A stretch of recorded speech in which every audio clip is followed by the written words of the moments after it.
Silakan berdoa dipimpin oleh ketua kelas. Di tempat duduk siap gerak, berdoa mulai. Berdoa selesai. Sebelum Ibu mulai pembelajaran, Ibu akan mengabsen terlebih dahulu ya. Iya, Bu. Widya Suciati, Hadir, Bu. Nur Yulfa, Hadir, Bu. Winda, hadir Bu. Arul Hani, Hadir, Bu. Indah, hadir Bu. Sheila, Masuk, Bu. oke, masuk semua ya. Iya. Menurut kalian siapa sih yang memakan tikus? Kucing. Ya. Selain kucing apakah ada lagi? Nggak tahu. Nah, kalau kalian nggak tahu di sini tuh ada tebak gambar. Di sini kan ada gambar kucing sama tikus. Terus di sini juga ada gambar elang sama ular. Nah, kalau misalkan kucing itu memakan tikus, apakah kucing ini bakal tetap hidup? Nah, tetap hidup. Padahal ada lagi loh yang bisa memakan kucing, yaitu ular. Misalkan ular itu memakan kucing, apakah ularnya akan tetap hidup juga? Iya. Iya, betul. Enggak sih. Soalnya kalau misalkan ular memakan kucing, terus ular itu dimakan oleh elang, karena itu elang predator yang paling finansial. Jadi contohnya itu kucing bisa memakan tikus, tapi ular bisa memakan kucing dan ular juga dimakan oleh elang. Dan elang ini nanti itu menjadi akan hidup terus sesuai dengan umurnya dan akan punah. Itu nanti akan menjadi titik pemusat. Pada tujuan pembelajaran ini, peserta didik dapat mengidentifikasi hubungan antar makhluk hidup pada suatu ekosistem dalam bentuk rantai makanan. Yang kedua itu, peserta didik dapat menguraikan hubungan antar makhluk hidup dalam bentuk rantai makanan. Sebelum itu, apakah kalian tahu komponen biotik dan abiotik? Belum tahu. Jadi komponen biotik itu adalah komponen yang hidup dalam suatu ekosistem dan termasuk semua organisme, baik tumbuhan, hewan maupun mikroorganisme. Contohnya itu ada produsen sebagai tumbuhan yang melakukan fotosintesis dan menghasilkan makanan. Kalau seperti itu hewan yang pemakan tumbuhan. Contohnya apa aja anak-anak hewan pemakan tumbuhan? Kelinci. Nah, bagus. Kalau misalkan karnivora, makan daging siapa? Harimau. Dan yang ketiga itu pengurai. Pengurai itu bisa mikroorganisme seperti bakteri dan jamur yang menguraikan sisa organisme mati dan mengembalikan nutrisi ke tanah. Apakah sampai sini paham? Paham. Kalau misalkan komponen abiotik itu komponen yang non hidup yang mempengaruhi ekosistem yang mencakup tanah sebagai tempat tumbuhnya tanaman dan sumber nutrisi serta air diperlukan oleh semua makhluk hidup untuk bertahan hidup, dan juga ada udara memiliki gas-gas seperti oksigen dan karbon dioksida yang penting untuk kehidupan. Yang keempat itu ada cahaya matahari, sumber energi utama dari proses fotosintesis. Yang kelima itu suhu mempengaruhi metabolisme organisme dan aktivitas mereka. Nah, di sini kan ibu ada gambar. Coba sebutin dong apa aja sih komponen biotik yang di dalam tersebut. Tadi kan komponen biotik kan komponen yang hidup, ya hidup. Silakan salah satu atau bareng-bareng boleh menunjukkan. Itu ada bebek. Ya, Sama kata. terus ada Sabun. ikan, tahu kan? Jadi kalian tahu kan komponen biotik dan abiotik itu apa? Tahu. Kalian sudah paham? Mari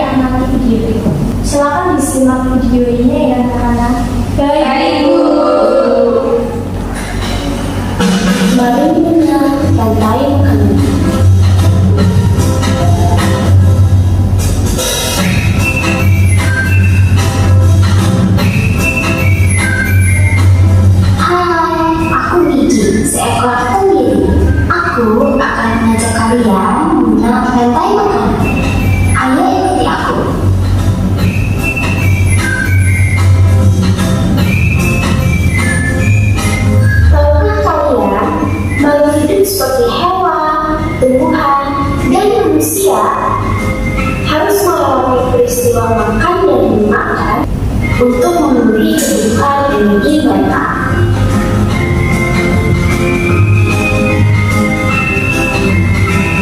Proses inilah yang kemudian membentuk rantai makanan.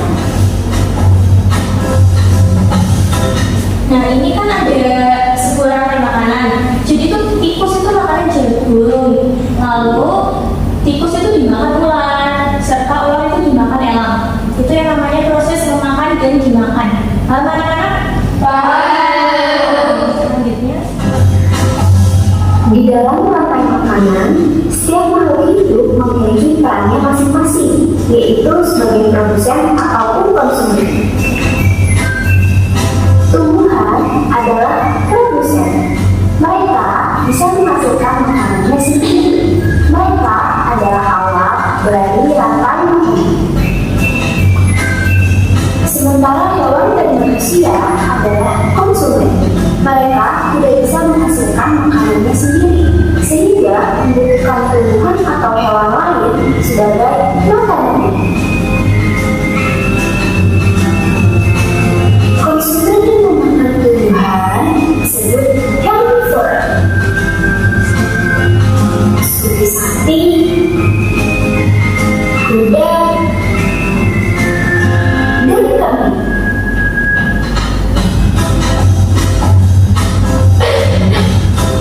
Konsumen yang memakan hewan lain disebut karnivora, seperti kucing, ular, dan harimau.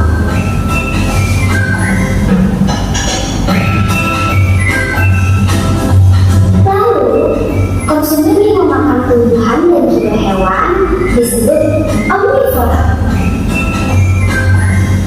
seperti anjing, ayam, dan manusia.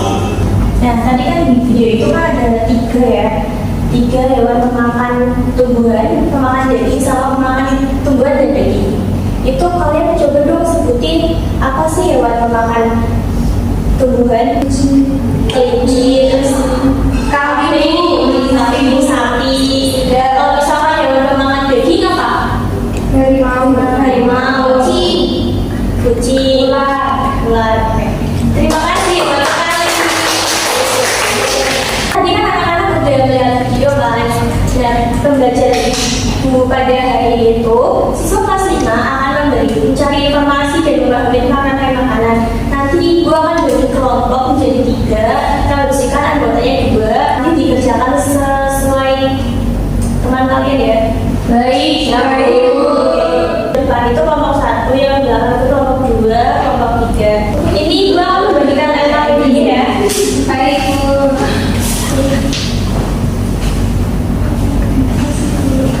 Terima kasih Bu.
Oke, Mbak Fani silakan. Nah, rantai makanan itu proses makan dan dimakan. Nah, hal ini itu terjadi untuk memenuhi kebutuhan makanan atau energi dari masing-masing makhluk hidup. Ada produsen itu menghasilkan makanan sendiri, konsumen tidak bisa menghasilkan makanan sendiri, lalu herbivora itu pemakan tumbuhan, omnivora itu pemakan hewan dan tumbuhan, karnivora itu pemakan daging. Oke, terima kasih Mbak Fani. Beri tepuk tangan anak-anak. Jadi itu akan berdasarkan ulang. Rantai makan adalah proses di mana hewan itu memakan dan dimakan oleh makhluk lain. Nah, hal itu bisa berupa hewan pemakan tumbuhan. Contohnya itu kan kayak kelinci, terus sapi, sama kambing kan. Kalau misalkan hewan pemakan daging itu contohnya kayak anjing sama kerbau. Yang terakhir itu hewan pemakan segalanya, bisa tumbuhan, bisa daging gitu. Contohnya anjing, ayam sama manusia. Oh gitu. Jika kalian sudah paham, ibu akan memberikan PR untuk kalian kerjakan di rumah. Nanti dikerjakan secara individu ya, tidak boleh mencontek.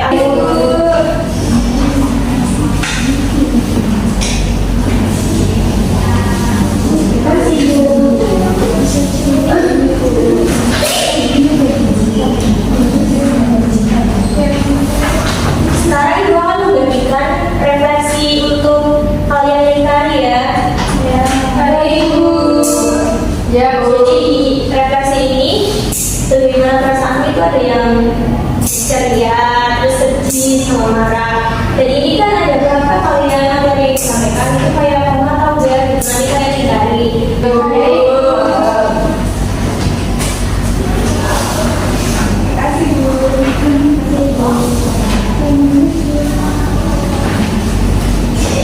kasih ya Ibu. Terima kasih Bu.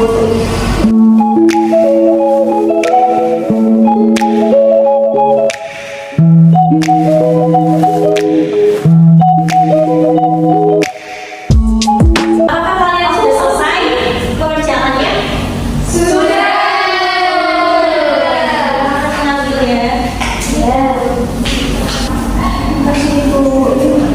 Kalian hebat sekali ya, bisa berkelompok, terus bisa mempresentasikan hasilnya, terus juga bisa mengerjakan soal evaluasi yang diberikan, sama bisa berefleksi dengan perasaan kalian sendiri gitu loh. Nah, untuk mengakhiri pembelajaran pada pagi hari ini, alangkah baiknya kita berdoa dulu ya. Silakan berdoa dipimpin oleh kakak kelas. Kembali bisa doa mulai. Doa selesai. Terima kasih anak-anak atas partisipasinya hari ini. Nanti bisa bertemu dengan ibu lagi pada pembelajaran